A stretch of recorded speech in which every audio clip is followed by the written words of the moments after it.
Tapi kalau Fitup sendiri dapat 70 juta per 40 hari itu tanpa risiko loh gitu.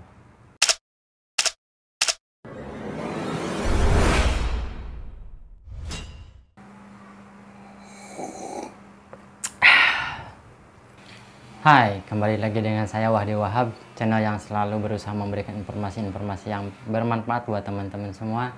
Makanya jangan lupa subscribe dulu sebelum lanjut videonya dan aktifkan lonceng notifikasinya supaya nggak ketinggalan informasi-informasi bermanfaat lainnya. Oke. Nah, di video kali ini saya akan membahas Fitup sebagai aplikasi penghasil uang di tahun 2020 yang sedang ramai diperbincangkan. Kita akan melihat Fitup dari sudut pandang investasi. Karena Fitup sebagai aplikasi penghasil uang di tahun 2020 ini digadang-gadangkan sebagai aplikasi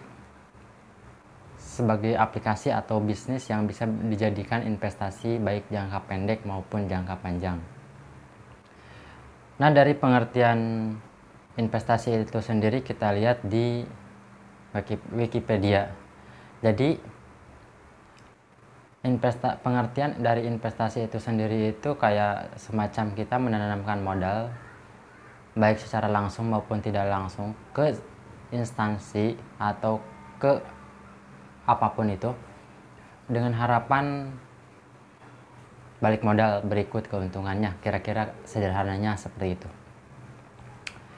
Ada beberapa instrumen investasi yang umum digunakan oleh masyarakat Indonesia, diantaranya adalah deposito, kayak semacam kita nabung di bank dengan waktu tertentu, setahun atau 2 tahun, 3 tahun dengan return sekitar 5%, rata-rata di angka 5%, tapi untuk saat ini kurang dari 5% rata-rata karena ya keadaan ekonominya lagi kurang bagus. Dan yang kedua ada reksadana. Nah, reksadana itu kayak semacam kita menyerahkan modal kita kepada manajer investasi. Nah, kalau di reksadana itu namanya yang mengelola uang itu adalah manajer investasi. Kita serahkan modal kita kepada manajer investasi, lalu oleh manajer investasi diolah dan hasilnya dibagi. Biasanya di angka 5% ya sampai 7% lah. 5 sampai 7%. Itu reksadana.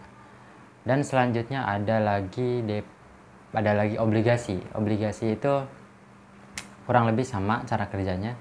Kita nanamin modal dalam waktu kurang lebih 1 tahun atau 2 tahun. Dan returnnya lumayan cukup besar juga, sekitar 8%-an bahkan lebih. Untuk obligasi ada yang ori, ada yang SBR dan lain sebagainya. Untuk lebih jelasnya saya akan bahas di video berikutnya, atau kalian bisa cek langsung di Google apa itu obligasi. Berikutnya ada lagi instrumen investasi selanjutnya yaitu emas. Nah, emas itu sebenarnya ini adalah alat investasi yang sangat klasik, yang sangat umum digunakan oleh banyak orang, seperti orang-orang tua kita dulu menyimpan menyimpan hartanya dalam bentuk emas. Tapi kalau dulu lebih ke perhiasan. Tapi untuk sekarang banyak kaum muda yang menginvestasikannya ke emas batangan. Gitu.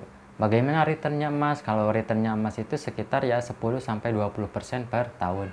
Bahkan ya kalau dirata-ratakan mungkin ya sekitar tengah-tengahnya lah, sekitar 12-15%. Itu juga tergantung kondisi ekonomi. Tapi kalau untuk saat ini, kalau tahun ini, kalau misalkan kita membeli emas di awal tahun atau di tahun 2019-an itu, dan untuk sampai saat ini returnnya sangat lumayan besar, dari 700.000 ke 1 juta itu lumayan lah. Returnnya hampir 30% lebih. Itu aja belum nyampe 1 tahun kalau untuk emas. Selanjutnya ada di properti. Instrumen investasi yang paling umum juga adalah properti. Ya sederhananya ya kayak bikin kontrakan, bikin coupling, tanah, dan lain sebagainya. Itu udah jelas cara perhitungannya. Dan nilainya juga setiap tahunnya tumbuh, biasanya sih seperti itu. Dan selanjutnya ada instrumen selanjutnya, saham. Nah, untuk yang ini ada, untuk saham sendiri adalah instrumen investasi yang dibilang high risk high return. Jadi risikonya besar tapi menawarkan keuntungan yang cukup besar. Jadi dalam setahun itu bisa sampai ya 20% hingga mungkin bisa 100%, tergantung kita yang mengatur portofolio kita. Tergantung cara belajar kita, tergantung cara memanage kita. Karena untuk saham sendiri beda dengan reksadana. Kalau reksadana kita menyerahkan modal ke orang lain untuk diolah lagi, untuk diolah, dimasukkan ke berbagai instrumen investasi lain. Kalau kita membeli, kalau saham itu membeli perusahaan, di mana membeli perusahaan itu tergantung keputusan kita mau beli perusahaan apa, dan risikonya juga cukup tinggi. Kalau misalkan kita membeli perusahaan yang salah, terus perusahaannya tidak memberikan imbal hasil yang tinggi dan pergerakan harga sahamnya juga nggak begitu liquid, ya itu risikonya. Makanya kalau untuk di saham mesti banyak belajar, karena yang mengatur portofolio, yang mengatur diversifikasi portofolio dan menentukan kita mau beli saham yang mana itu adalah kita sendiri gitu. Bahkan untuk saham sendiri dalam satu tahunnya nggak selalu untung, tergantung kitanya seperti itu. Tergantung kita memanage portofolio kita, tapi menawarkan keuntungan yang besar. Contoh orang yang sukses di dunia saham itu ya ada Sandiaga Uno, ada, kalau di luar ada Warren Buffett, dan banyak lagi tokoh-tokoh yang lain yang sukses di dunia pasar modal. Dan instrumen investasi yang akan saya bahas paling akhir yaitu adalah P2. Nah, apakah benar P2 bisa dijadikan instrumen investasi? Berapa sih return yang dihasilkan dari bisnis P2 ini? Nah, kalau kita lihat dari tabel yang ada di YouTube yang banyak di-share teman-teman, itu tuh bisa menghasilkan 70 juta per 40 hari. 70 juta per 40 hari dengan cara gratis tanpa berbayar. Apakah benar? Betul, jika dilihat dari skema bisnisnya seperti itu. Dari mana 70 juta itu didapat? Ya dari kita mengumpulkan poin dengan mengaktifkan bintang-bintang yang ada di P2 itu sendiri. Apakah benar selalu 70 juta? Ya tidak. Tergantung kita mengaktifkan paket bintang yang mana dulu. Seperti itu kan kira-kira. Kalau misalkan cuma mengaktifkan paket bintang 1, ya dapatnya cuman apa yang didapat dari paket bintang 1. Kalau misalkan mengaktifkan paket bintang 2, ya yang didapat cuman mengaktifkan paket bintang 2. 70 juta itu dari mana? Apabila anggota atau member itu mengaktifkan semua paket bintang yang ada di P2, di mana paket bintang yang ada di P2 itu ada 6 paket. Paket pertama ada 6 bintang, di mana bintang 1 ada 8 paket, bintang 2 ada 4 paket, bintang 3 ada 2 paket, bintang 4 ada 2 paket, bintang 5 dan 6 ada 1 paket, di mana masing-masing paket beda harganya. Semakin tinggi paket, semakin tinggi pula biaya yang harus dikeluarkan dalam bentuk poin. Itu harus membelinya dalam bentuk poin, tidak dalam bentuk uang. Tapi untuk membeli poin harus menggunakan uang.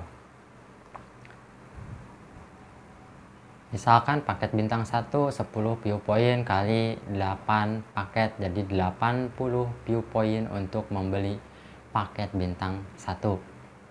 Untuk membeli paket bintang 2 ada 100 poin kali 4 paket. Paket bintang 3 ada 500 poin kali 2 paket.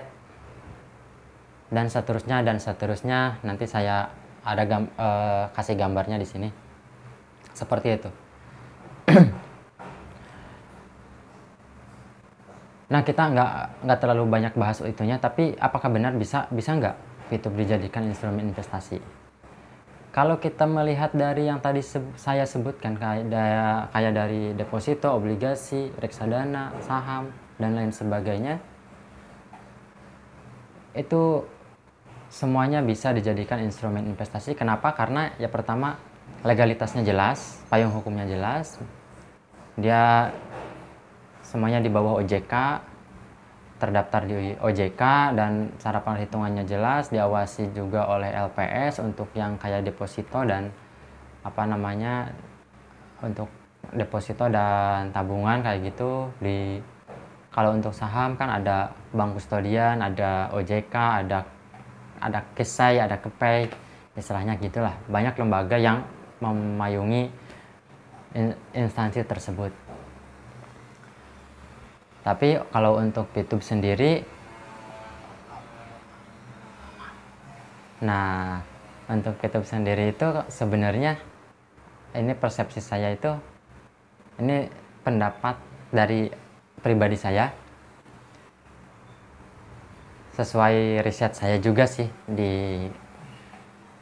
saya riset dulu, katanya VTube itu sudah dinyatakan sebagai investasi yang ilegal oleh Otoritas Jasa Keuangan atau oleh Satgas Waspada Investasi sebagai investasi yang ilegal. Begitu. Siaran persnya ada, bisa kalian lihat di OJK sendiri. Dan websitenya udah dihapus sama Kominfo juga, dimana kayak katanya VTube terdaftar di Kominfo, ternyata sudah dihapus oleh Kominfo, sudah tidak terdaftar lagi di Kominfo. Jadi untuk masalah return, VTube itu sebenarnya menjanjikan banget, bisa 70 juta sampai 40 hari, itu siapa yang nggak mau. Tapi kita melihat legalitasnya dulu, itu yang pertama. Yang kedua, logikanya dulu, logisnya. Logis nggak sih kalau misalkan kayak semacam tadi, kayak reksadana, deposito, emas dengan return seperti itu? Logis kan? Kalau reksadana, kalau kayak saham, dengan ada hasil, ada risiko lah. Tapi kalau VTube sendiri dapat 70 juta per 40 hari itu tanpa risiko loh gitu. Siapa yang nggak mau? Kalau memang benar, saya juga mau sebenarnya.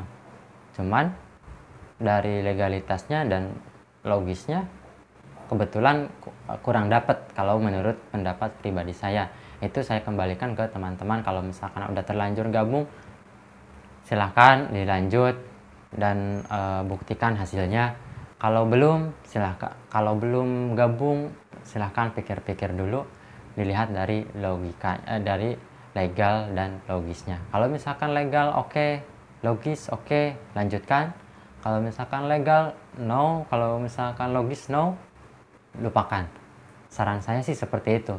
Saya tidak melarang dan tidak mengajak teman-teman untuk gabung di VTube. Kalau yang udah terlanjur, silahkan lanjutkan. Kalau udah meraup keuntungan dari VTube, ya syukur, alhamdulillah. Tapi kalau yang belum, silahkan dipikir-pikir lagi. Itu saja dari saya. Apakah VTube bisa menjadi investasi jangka panjang? Ya lihat dulu track recordnya. Masalahnya VTube aja berdiri belum nyampe 1 tahun. Jadi belum ada track record yang bisa membuktikan secara valid bahwa VTube bisa dijadikan instrumen investasi untuk masa depan. Tapi kalau misalkan terbukti, ya gimana? Ya alhamdulillah. Jadi apa yang dituduhkan orang-orang terhadap VTube itu ternyata semuanya salah. Seperti itu.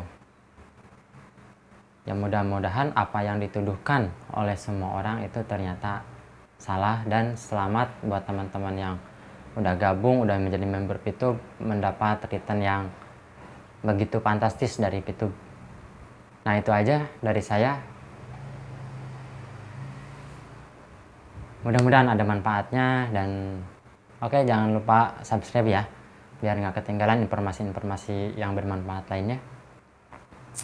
Dan terakhir, bye.